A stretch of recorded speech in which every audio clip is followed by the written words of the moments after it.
Magandang umaga po sir, ako po si Jather Benafe, isa po akong student nurse ng Holy Trinity University at andito po ako para po mag-gather po ng data tungkol po sa inyong kalagayan.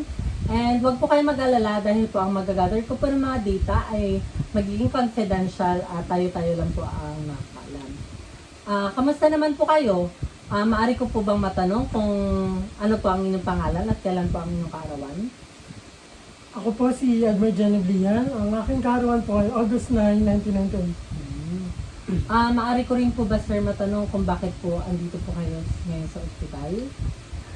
Nandito po ako sa ospital kasi dinala po ako ng aking ate para po magpa-check up. May mga nararamdaman po ba kayo? May masakit po ba sa inyong katawan? Mula naman po. Kumakain po ba kayo sir sa tamang oras? Oo naman po.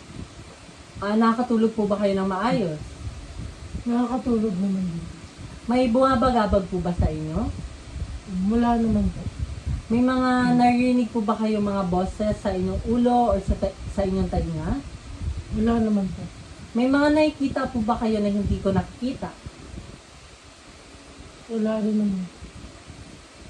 Kung tatanungin ko kayo sir, may plano po ba kayong sakta ng inyong sarili? Or manakit po ng ibang tao? Wala din naman. May mga gusto po ba kayo sir pag-usapan? Sa mga nakalipas na mga araw na baka po pwede ko po kayo matulungan? Meron naman po. Maaari ko po bang matanong kung ano-ano po ito? Tulad po ng sa pag-aaral ko po, medyo nahihirapan po ako i-balance yung pag-aaral ko and yung problem namin sa bahay. Kasi kung hindi mo po natatanong, meron po kaming family problem. Specifically, financial problem. And bilang estudyante po, syempre hindi po natin maiiwasan na hindi natin kailanganin ng pera, financial, ganyan. So, yun nga po, meron po kami financial problem. So, medyo nahihirapan po kung paano po matutustusan yung mga needs ko sa school. Kung paano ko ba malalampasan yun, kung paano ako makakasurvive sa ganong case po ng ko. Sa ganong sitwasyon po na nararanasan ko. Other than that sir, may gusto pa po ba kayong i-share? Lately po kasi dahil po sa problem namin, medyo nai-stress na rin po ako. So nagkakaroon po ako madalas ng anxiety. So ganun po, medyo tapos nababertigo rin po ako minsan.